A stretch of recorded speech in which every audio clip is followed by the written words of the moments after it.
기초연금 대상자를 선정할 때 실업급여도 소득에 포함되나요?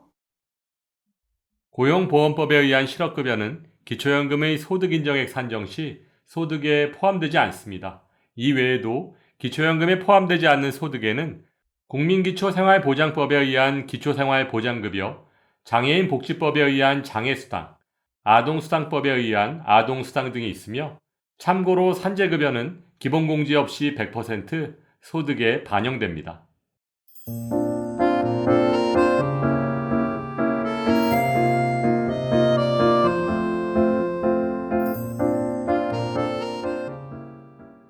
기초연금 대리 신청은 누가 할 수 있나요? 기초연금을 대리 신청할 수 있는 사람은 배우자, 형제, 자매, 친족, 그리고 사회복지시설장, 사회복지 전담 공무원 등 관계 공무원이 있습니다. 또한 대리 신청할 경우 신청 서류와 본인 신분증 이외에도 대리인의 신분증, 위임장을 추가로 지참하셔야 하는데요. 단, 배우자 대리 신청 시에는 위임장은 제출하지 않으셔도 됩니다. 기초연금은 언제부터 신청 가능한가요? 기초연금은 만 65세 생일이 속한 달의 전달 1일부터 신청 가능하며 기초연금 수급 대상이 되시면 만 65세 생일이 속한 달의 25일부터 기초연금을 받으실 수 있습니다. 예를 들어 1958년 8월생이라면 2023년 7월 1일부터 신청 가능하며 수급자로 결정되면 8월 25일부터 기초연금을 받으실 수 있습니다. 하지만 개인 사정으로 12월에 신청하셨다면 8월, 9월, 10월, 11월 4개월간의 기초연금은 소급해서 받으실 수 없습니다. 따라서 기초연금 반드시 늦지 않게 신청하시기 바랍니다.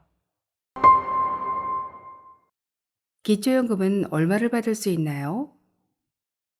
2023년 현재 기초연금은 신청인의 소득과 재산, 그리고 부채까지 모두 반영한 소득 인정액이 단독가구 202만 원, 부부가구 323만 2천 원 이하면 단독가구 32만 3,180원, 부부가구 51만 7,080원까지 받으실 수 있습니다.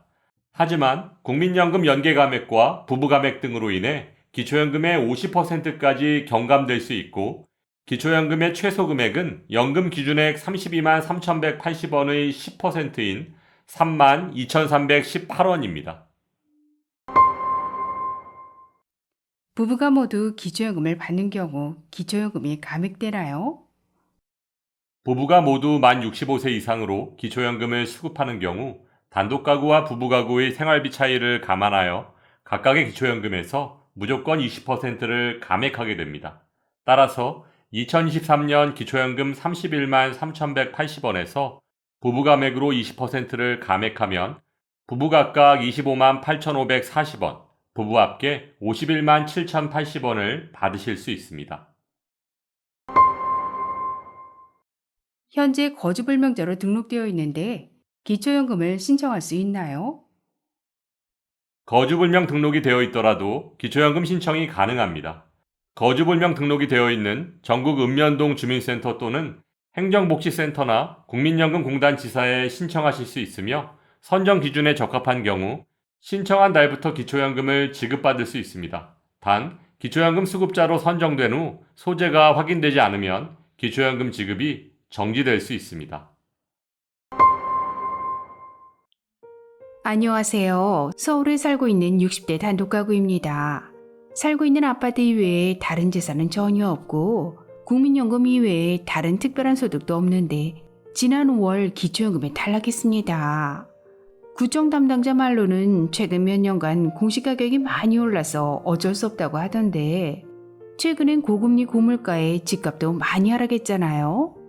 그럼 이렇게 떨어진 집값은 도대체 언제부터 기초연금에 반영되는 건가요? 기초연금 수급 대상을 결정하는 소득 인정액에 반영되는 일반 재산, 즉 부동산은 실거래가가 아닌 시가표준액, 즉 공시가격을 기준으로 반영됩니다. 보통 공시가격은 실거래가의 60에서 70% 정도에 해당되는데요. 매년 3월경 발표되는 변경된 공시가격은 그해 11월 행복이음을 통해 자료가 입수돼서 다음해 상반기에 실시되는 확인조사를 통해 기초연금의 소득인정액에 반영됩니다. 예를 들어 2022년 3월 발표된 공시 가격은 2023년 4월에서 6월경 확인조사를 통해 기초연금에 반영됩니다. 따라서 최근 하락한 부동산 가격에 대한 공시 가격이 내년 3월 발표되면 2024년 4월에서 6월경 변동된 공시 가격이 기초연금의 소득 인정액에 반영됩니다. 안녕하세요, 알베르토 선생님. 선생님 강의에서 금융재산 계산하는 것을 여러 번 보았는데, 예를 들어 소득 인정액을 계산할 때 정기예금 2억 원을 금융재산에 반영했는데 거기서 나오는 이자 소득까지 또 포함시키면 이중 적용 아닌가요? 너무 불합리한 것 같아요. 기초연금 수급 대상을 결정하는 소득 인정액을 구하는 공식은 소득평가액 플러스 재산의 소득 환산액입니다. 소득은 평가하고 재산은 소득으로 환산해서 더하겠다는 얘기인데요. 먼저 금융재산 2억 원을 소득으로 환산해보면 기본공제 2천만 원을 차감하면 1억 8천만 원이고 여기에 소득 환산율 4%를 적용하고 이것을 다시 12개월로 나눠주면 금융재산 2억 원에 대한 재산의 소득 환산액은 60만 원입니다. 또한 소득평가액은 2억 원에 대한 이자 소득이 월 66만 원이라면 기본공제 4만 원을 차감하면 62만 원입니다. 따라서 금융재산 2억 원 때문에 발생하는 소득 인정액은 122만 원이 됩니다. 지금까지 설명드린 것처럼 기초연금 계산 시 금융재산은 기본공제도 2천만 원 뿐이므로 최대 1억 3,500만 원까지 공제해주는 일반 재산에 비하면 차이가 많이 날 뿐더러 여기에 이자 소득까지 반영하고 있으므로 기초연금에 매우 불리합니다. 따라서 기초연금 신청 전에 일반 재산과 금융재산을 적절히 배분하는 것이 굉장히 중요하다고 볼 수 있습니다. 안녕하세요, 선생님. 저는 현재 결혼한 아들의 건강보험 피부양자로 등록되어 있는데 혹시 4천만 원 이상 자동차를 구입하면 피부양자 탈락할까요? 그리고 구입하려고 하는 차의 배기량이 2000cc인데 기초연금엔 문제가 없겠죠? 건강보험 피부양자 자격을 유지하려면 합산소득 2천만 원인 소득 요건과 과세표준 5억 4천만 원 이하인 재산 요건을 모두 충족해야 합니다. 따라서 4천만 원 이상 자동차의 소유 때문에 피부양자 자격을 상실하는 것은 아닙니다. 하지만 지역가입자의 경우 4천만 원 이상 자동차는 건강보험료를 부과하고 있으니까 참고하시기 바랍니다. 또한 기초연금 계산 시 4천만 원 이상 자동차는 고급 자동차로 분류돼서 기초연금 무조건 탈락입니다. 고급 자동차의 기준은 배기량 3000cc 이상, 차량가액 4천만 원 이상인데요. 이 두 가지 조건 중 어느 한 가지라도 해당된다면 고급 자동차로 분류됩니다.